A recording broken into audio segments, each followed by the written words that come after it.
श्री सीतारामचंद्राभ्याम नमः। श्रीमद् वाल्मीकि रामायण प्रथम खंड। एक 63 सर्ग। श्री राम और लक्ष्मण का संवाद। श्री राम की आज्ञा से लक्ष्मण का सुदहु से पूछकर और दिव्य आयुध लाकर वन गमन के लिए तैयार होना। श्री राम का उनसे ब्राह्मणों को धन बांटने का विचार व्यक्त करना। जिस समय श्री राम और सीता में बातचीत हो रही थी, लक्ष्मण वहां पहले से ही आ गए थे। उन दोनों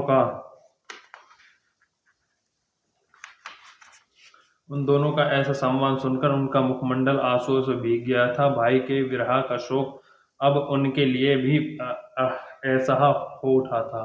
रघुकुल को आनंदित करने वाले लक्ष्मण ने ज्येष्ठ भ्राता श्री रामचंद्र जी के दोनों पैर जोर से पकड़ लिए और अत्यंत यशस्विनी सीता तथा महान व्रतधारी श्री रघुनंदन जी से कहा, आर्य, यदि आपने सहस्त्रों वन पशुओं तथा हाथियों से भरे हुए उस वन में जाने का निश्चय कर लिया है, तो मैं भी आपका अनुसरण करूंगा। धनुष हाथ में लेकर आगे आगे चलूंगा। आप मेरे साथ पक्षियों के कलरव और भ्रमर समूहों के गुणहावासों से गूंजते हुए रमणीय वन में सब ओर विचरण कीजिए। मैं आपके बिना स्वर्ग में जाने, अमर होने तथा संपूर्ण लोगों का ऐश्वर्य प्राप्त करने की इच्छा नहीं रखता। वनवास के लिए निश्चित विचार करके ऐसी बात कहने वाले सुमित्र कुमार लक्ष्मण को श्री रामचंद्र जी ने बहुत से सांत्वनापूर्वक वचनों से द्वारा समझाकर जब वन में चलने से मना किया, तब वे फिर बोले, भैया, आपने तो पहले से ही मुझे अपने साथ रहने की आज्ञा दे रखी है, फिर इस समय आप मुझे क्यों रोकते हैं? निष्पाप रघुनंदन, जिस कारण से आपके साथ चलने की इच्छा वाले मुझ को आप मना कर रहे हैं, उस कारण को मैं जानना चाहता हूँ। मेरे हृदय में इसके लिए बड़ा संशय है। ऐसा कहकर धीर वीर लक्ष्मण आगे जाने के लिए तैयार हो भगवान श्री राम के सामने खड़े हो गए और हाथ जोड़कर याचना करने लगे। तब महातेजस्वी श्री राम ने उनसे कहा, लक्ष्मण, तुम मेरे स्नेही, धर्मपरायण, धीर वीर तथा सदा समागम में स्थित रहने वाले हो, मुझे प्राणों के समान प्रिय हो तथा मेरे वश में रहने वाले आज्ञापालक और सखा हो। सुमित्रा नंदन, यदि आज मेरे साथ तुम ही वन को चल दोगे, तो परम यशस्विनी माता कौशल्या और सुमित्रा की सेवा कौन करेगा? जैसे मेघ पृथ्वी पर जल की वर्षा करता है, उसी प्रकार जो सबकी कामनाएं पूर्ण करते हैं, महान तेजस्वी महाराज दशरथ सब अब कैकेयी के प्रेमवश में बंध गए हैं। कैकेयी राज अश्वपति की पुत्री कैकेयी महाराज के इस राज्य को पाकर मेरे वियोग के दुख में डूबी हुई हैं। अपनी सौतों के साथ अच्छा बर्ताव नहीं करेंगी। भरत भी राज्य पाकर कैकेयी के अधीन रहने के कारण दुखी, या कौशल्या और सुमित्रा का भरण पोषण नहीं करेंगे।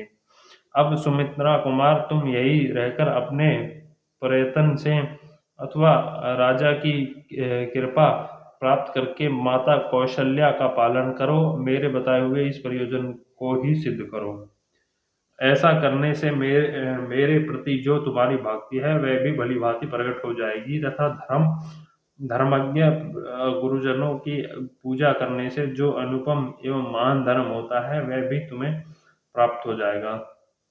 रघुकुल को आनंदित करने वाले सुमित्रा कुमार, तुम मेरे लिए ऐसा ही करो, क्योंकि हम लोगों से बिछुड़ी हुई हमारी माँओं को कभी सुख नहीं होगा, वह सदा हमारी ही चिंता में डूबी रहेगी। श्री राम के ऐसा कहने पर बातचीत के मर्म को समझने वाले लक्ष्मण ने उस समय बात का तात्पर्य समझने वाले श्री राम का मधुर वाणी में उत्तर दिया, वीर, आपके ही तेज प्रभाव से भरत, माता कौशल्या और सुमित्रा दोनों का पवित्र भाव से पूजन करेंगे, इसमें संशय नहीं है। वीर, इस उत्तम राज्य को पाकर यदि भरत बुरे रास्ते पर चलेंगे और दूषित हृदय एवं विशेषतः घमंड के कारण माताओं की रक्षा नहीं करेंगे तो मैं उन दुर्बुद्धि और क्रूर भरत का तथा उनके पक्ष का समर्थन करने वाले उन सबको लोगों को वध कर डालूंगा, इसमें संशय नहीं है। यदि सारी त्रिलोकी उनका पक्ष करने लगे तो उसे भी अपने प्राणों से हाथ धोना पड़ेगा, परंतु बड़ी माता कौशल्या जो स्वयं ही मेरे जैसे सहस्त्र मनुष्यों का भी भरण कर सकती है, क्योंकि उन्हें अपने अशित्रोता का पालन करने के लिए एक सहस्त्र गांव मिले हुए हैं, इसलिए वे मनस्वी कौशल्या स्वयं ही अपना मेरी माता का तथा मेरे जैसे और भी बहुत से मनुष्यों का भरण पोषण करने में समर्थ है। अतः आप मुझको अपना अनुगामिनी बना लीजिए, इसमें कोई धर्म की हानि नहीं होगी और मैं कृतार्थ हो जाऊंगा तथा आपका भी प्रयोजन मेरे द्वारा सिद्ध हुआ करेगा। प्रयत्न सहित धनुष लेकर खंती और पिटारी लिए आपको रास्ता दिखाता हुआ आपके आगे आगे चलूंगा। प्रतिदिन आपके लिए फल फूल लाऊंगा तथा महान तेजस्वी जनों के लिए वन में मिलने वाली तथा अन्य हवन सामग्री जुटाता रहूंगा। आप विधे कुमारी के साथ पर्वत शिखर पर भ्रमण करेंगे। अब वहां आप जाते हो या सोते हो, मैं हर समय आपके सभी आवश्यक कार्य पूर्ण करूंगा। लक्ष्मण की इस बात से श्री रामचंद्र जी को बड़ी प्रसन्नता हुई और उनसे कहा, सुमित्रा नंदन, जाओ माता आदि सभी विद्रोह से मिलकर अपनी वन्यात्रों के इस विषय में पूछ लो, उनकी आज्ञा एवं अनुमति ले लो। लक्ष्मण राजा जनक के महान यज्ञ में स्वयं महात्मा वरुण ने उन्हें जो देखने में भयंकर दो दिव्य धनुष दिए थे, साथ ही जो दो दिव्य भोग कवच अक्षय वानों से भरे हुए थे, दो तरकस तथा सूर्य की भांति निर्मल दीपितों से नमकते हुए जो जो स्वर्ण भूषित खंडक प्रदान किए थे, वे सभी दिव्य वस्त्र वितलेश नरेश मुझे दहेज में दे दिए थे। उन सबको आश्चर्य देव के घर में सतपूर्वक रखा गया था। तुम उन सारे आयुधों को लेकर शीघ्र लौट आओ। आज्ञा पाकर लक्ष्मण जी गए और सुहजनों की अनुमति लेकर वनवास के लिए निश्चित पूर्वक तैयार हो ईश्वकुल के गुरु वशिष्ठ से यहाँ गए। वहां उन्होंने उनसे उन उत्तम आयुध को ले लिया। क्षत्रिय शिरोमणि सुमित्रा कुमार लक्ष्मण के सत्कार पूर्वक रखे हुए उन माल्य विभूषित समस्त दिव्य आयुधों को लाकर उन्हें श्री राम को दिखाया। तब मनस्वी श्री राम ने वहां आए हुए लक्ष्मण से प्रसन्न होकर कहा, सौम्य लक्ष्मण, तुम ठीक समय पर आ गए हो। इसी समय तुम्हारा आना मुझे अभीष्ट था। शत्रुओं को संताप देने वाले वीर, मेरा जो भी यह धन है, इसे मैं तुम्हारे साथ रहकर तपस्वी ब्राह्मणों को बांटना चाहता हूँ। गुरुजनों के प्रति दृढ़ भक्ति भाव से युक्त जो श्रेष्ठ ब्राह्मण यहाँ मेरे पास रहते हैं, उनको तथा समस्त आश्रित जनों को भी मुझे अपना यह धन बांटना है।